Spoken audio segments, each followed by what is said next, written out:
নমস্কার দর্শক বন্ধু, আমি দশভুজামা ব্লগস তোমাদের প্রত্যেকে সুখ শান্তি এবং সমৃদ্ধি কামনা করে আমি আমার ব্লগটা শুরু করছি। চারিদিকে হই হই রই রই রব। এখন অযোধ্যার রাম মন্দির প্রতিষ্ঠা এবং রামলীলার উদ্বোধন ওই দিনকে শ্রীরামচন্দ্র প্রতিষ্ঠিত হবেন।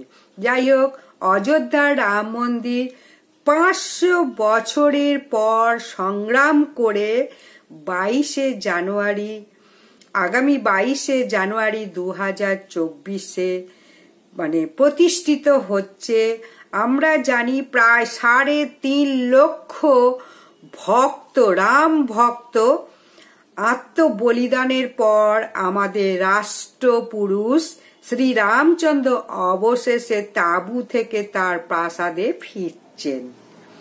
রাম জন্মভূমির উদ্বোধন হচ্ছে এবং রামলীলার প্রতিষ্ঠা হচ্ছে। তাই এই সময়ে বাড়িতেই ভগবান শ্রীরামচন্দ্রের পূজা আরাধনা করবেন। যারা এই কালকের দিনে ব্রাহ্ম জ্যোতি জ্বালাবেন তারা সারাদিন উপবাস থাকবেন এবং ভগবান লক্ষ্মী নারায়ণ বা রাধা কৃষ্ণের প্রতিষ্ঠা করবেন এবং পূজা অর্চনা করবে। 2 হচ্ছে শ্রীরামচন্দ্র সূর্য বংশে জন্মগ্রহণ করেছে।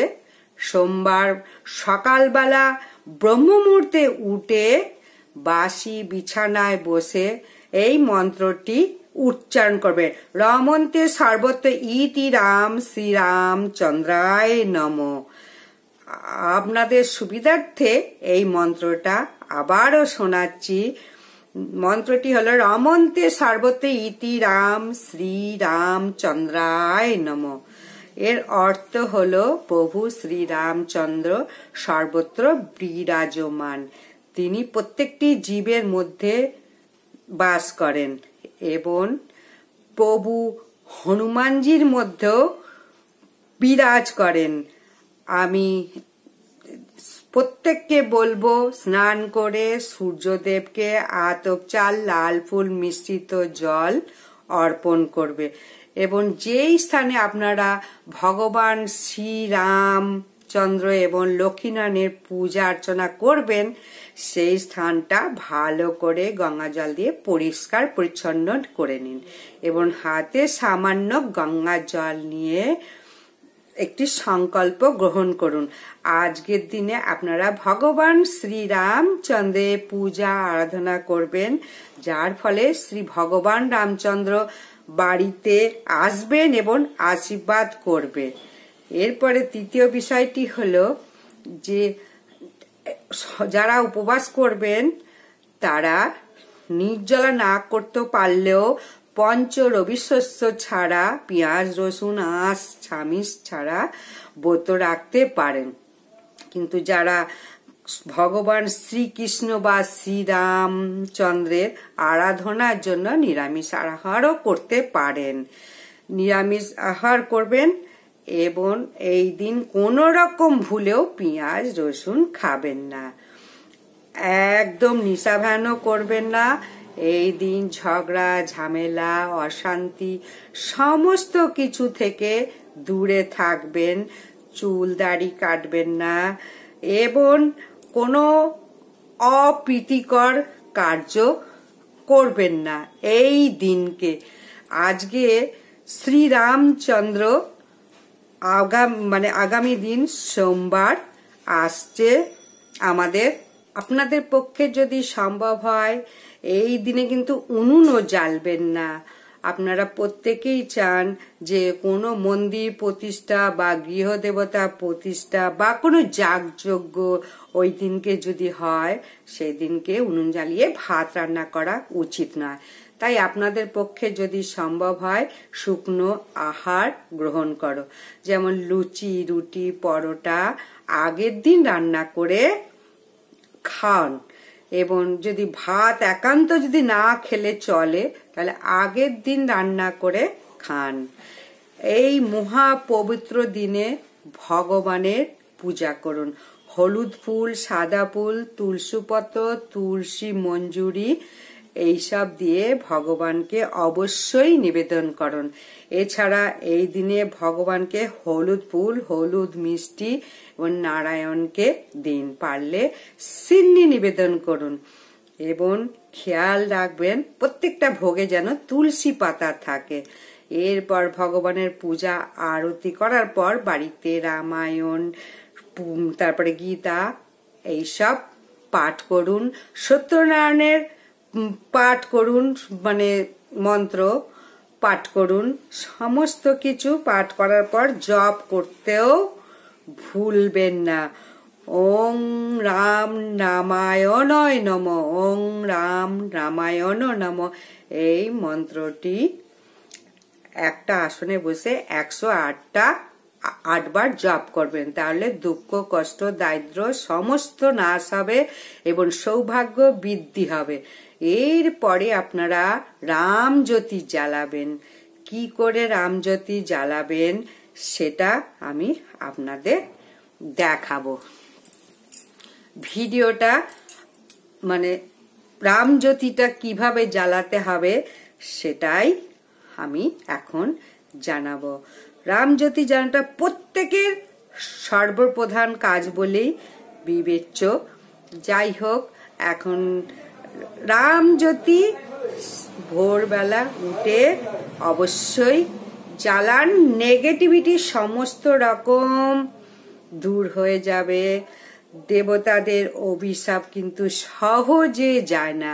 প্রাচীনকালে কোনো মন্দিরে কোনো মানসিক করেছিলেন, কিন্তু সেই মন্দিরে কোনো ক্ষতি হয়ে গেল, কিন্তু আপনি সেটা উদযাপন করলেন না এবং সেইটা পরিবারের প্রত্যেকের উপর পড়ে। ওই অভিশাপটা পরিবারে কোনো আয় উন্নতিও হয় না, সারাদিন ঝগড়া ঝাঁটি অশান্তি লেগে আছে, সন্তান হয় না, বিয়ে হয় না, মনে হয় যেন বাড়িতে কোনো প্রাণী নেই। এরপর কোনো দেবতার যদি কৃপা না থাকে তাহলে জানবেন যাতে হাত দেবেন তাতেই লস হবে, যা ব্যবসা করবেন তাতেই ক্ষতি হবে। এইসব হলে আগামী 22শে জানুয়ারি মহা পূর্ণ পবিত্র রাতে ঘুমাবার আগে একটি কথা বলুন, যা চাইবেন তাই পাবেন। এর পিছনে কিন্তু একটা কারণ রয়েছে। প্রাচীনকালে মার্গদর্শনকালে মানুষ, এখন বর্তমানে কারুর গুরু নেই, যার জন্য এইসব নানান রকম সমস্যায় পড়ছে। তাই গুরু অবশ্যই প্রত্যেকের থাকা দরকার। কিভাবে আপনি ঈশ্বরের কৃপা পাবেন, সমস্যা থেকে সমাধান হবে এবং কোনো কর্মদোষ যদি লেগে থাকে তাহলে দান ধর্ম করো। আমাদের শাস্ত্রে দানকে গুরুত্বপূর্ণ বলা হয়। এই যে কাজ করার ফলেই আশীর্বাদ পায়, ভগবান আশীর্বাদ দেয়, অভিশাপ বাধা বিপত্তি সমস্ত নাশ হয়ে যায়। পশু পাখিকে অন্নদান করলে, কোনো গরিবকে বিভিন্নভাবে সাহায্য করলে তাহলে ভগবানের কাছে আশীর্বাদ অবশ্যই পাবেন। আপনারা ঈশ্বরের কৃপা কি করে তবে পাবেন দেখুন, সেবা করবেন যত মহান মহান মানে মানুষের যখন আপনারা বই পড়বেন তখন দেখবেন যে কিভাবে সেবা দান করছে। মহান মহান ভক্তদের জীবনী পড়লেই বুঝতে পারবেন যে তারা কিভাবে মানুষের সেবা করছে এবং পশু পাখি এসব মানুষদের কিভাবে সেবা করছে। আর যদি আরো কোনো তির্যক পালন করতে চান তাহলে ঈশ্বরকে ভক্তি করুন, ঈশ্বরকে স্মরণ করুন, তাহলে আপনার ঈশ্বর অবশ্যই প্রার্থনা শুনবে। তাহলে 22শে জানুয়ারি মহাপূর্ণ রাত্রে কোন কার্যটি করবেন?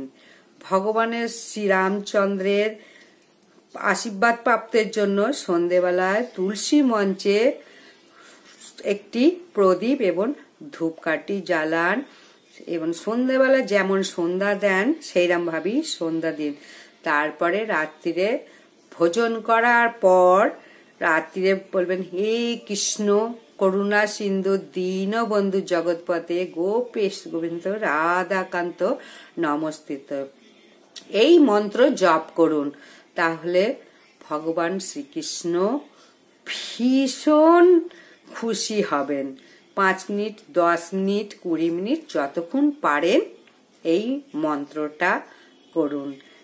এবং এই মহাপূর্ণ রাতে একটি ময়ূর পালক যদি বালিশের নিচে রাখেন তাহলে আপনার জীবনে এক অশেষ পরিবর্তন আসছে। এতটাই এই প্রক্রিয়াটি শক্তিশালী। এই 22শে জানুয়ারি এই প্রক্রিয়াটি অবশ্যই করুন এবং জয় সীতারাম, জয় সীতারাম, জয় সীতারাম এই বলে সকলে সুস্থ থাকুন, ভালো থাকুন। এই ভিডিওটা যদি ভালো লাগে, মোদিজি তো চলেই গেছেন, কালকে যাবেন এবং বিশাল বড় অনুষ্ঠান রামজ্যোতি দীপ জ্বালানো হবে। জয় শ্রীরামের জয় সকলেই বলো এবং প্রত্যেকে প্রার্থনা করো কালকের দিনটা সুন্দরভাবে কাটাও। প্রত্যেকের কাছে আমার ভিডিওটা শেয়ার করে দাও এবং অবশ্যই সাবস্ক্রাইব, লাইক করো যদি ভালো লাগে ভিডিওটা। জয় শ্রীরাম, সীতার জয় বারবার বলো। কালকের দিনটা খুব ভালোভাবে আনন্দ করুন এবং 22শে রামজ্যোতি কখন জ্বালাবেন এইটা একটু জানাবো। বাড়ি কোথায় কোথায় রাখতে হবে এবং কখন জ্বালাবেন সেইটাই, এই দিনে কোন কাজগুলো আবার করা অশুভ সেই সমস্তটাই আমি এই ভিডিওর মাধ্যমে আবারও জানাচ্ছি। আগামী 22শে জানুয়ারি 2024 সোমবার ভগবান শ্রীরাম কৃষ্ণ আবারও অযোধ্যায় প্রকট হবেন।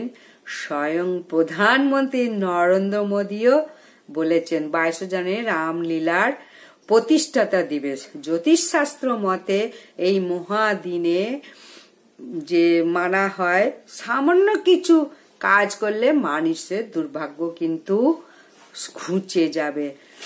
ভগবান ব্রহ্মা বলেছেন যে ভক্ত ভগবান রামচন্দ্রের আরাধনা করবেন তাকে আর জন্ম মৃত্যু আর ফিরে আসতে হবে না। ভগবান শ্রী রামচন্দ্রের পুজো আরাধনা করলে কিন্তু গরিব ধনী হয়ে যায়। আবারও বলবো, যাদের সন্তান হয় না তাদের সন্তান হয়, পরিবারের সুখ শান্তি সমৃদ্ধি হয় এবং নিরোগ হয়। রামলীলা আবার শ্রবণ করলে মানুষের মনও কিন্তু শান্ত হয়ে যায়। তাই বন্ধুরা, আগামী রামলীলা প্রতিষ্ঠাতা চলাকালীন যদি কিছু কাজ করতে পারেন তাহলে 1000 গুণ হয়ে ফিরে আসবে আপনার জীবনে। কি কি কার্য এই দিনে ভুলেও করবেন না, কি কি খেতে পারবেন, কি কি খেতে পারবেন না, কি দিয়ে পুজো দেবেন, কোন সকালে কখন উঠে ভগবান রামচন্দ্রের পূজা করবেন এবং কখন দীপ জ্বালাবেন, এই ভিডিওটার মাধ্যমে সমস্ত কিছু জানাবো।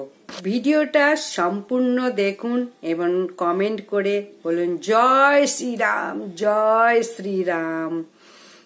সকলে একসঙ্গে বলুন রামচন্দ্রের রামলীলা প্রতিষ্ঠাতা হবে। সকাল 11টা মিনিট থেকে 1টা বেজে 40 মিনিট পর্যন্ত এই সময় বাড়িতেই ভগবান শ্রীরামচন্দ্রের পূজা আরাধনা করুন। কিন্তু যারা এই দিনে রামজ্যোতি জ্বালাবেন তাদের কিন্তু সারাদিন দাম্পত্য পালন করতে হবে। পরের দিন স্নান সেরে ভগবান শ্রীরামচন্দ্র বা লক্ষ্মী নারায়ণ কিংবা রাধা কৃষ্ণের পূজা আরম্ভ করুন এবং সাধ্যমতো অবশ্যই দান করুন। শ্রীরামচন্দ্র সূর্য বংশের জন্ম যেহেতু গ্রহণ করেছেন, তাই আগামী 22শে জানুয়ারি সোমবার তাড়াতাড়ি ঘুম থেকে উঠে ব্রহ্ম মুহূর্তে স্নান সেরে বাসি বিছানায় বসে ওই মন্ত্রটি অবশ্যই করুন। তাহলে আমি আবারও বলবো, অবশ্যই রমন্তে সর্ব মন্ত্রটি হলো রমন্তে সর্বত ইতি রাম শ্রীরামচন্দ্রায় নমঃ। অবশ্যই এই জিনিসটা এরপরে আপনারা রাতের বেলা যা ভোজন করেন সেটা কিন্তু ভোজন করার পরে আবারও ওই মন্ত্রটা বলবেন, হে কৃষ্ণ করুণা সিন্ধু গোপেশ রাধাকান্ত নমস্তুতে। কালকে সারা দিন পূজা পাঠ, গীতা, রামায়ণ, মহাভারত, সত্যনারায়ণের মাহাত্ম্য সমস্ত কিছু পড়ো এবং অবশ্যই নিরামিষ ভোজন করো যদি উপোস না করতে পারো। তাহলে ময়ূর পালকটা রাখতে কিন্তু বালিশের নিচে রাখতে ভুলবেন না। একটা অপূর্ব দৃষ্টান্ত দেখতে পাবে, যা জীবনেও আসবে না যে এত টাকা আসবে বাড়িতে। জয় সীতারাম, জয় সীতারাম, জয় সীতারাম। সকলের মঙ্গল করুক, সকলের ভালো হোক এবং সকলেই সুখ শান্তিতে থাকো, এই আমি কামনা প্রার্থনা করে আমি আমার ব্লগটা আবারও বলবো শেষ করছি।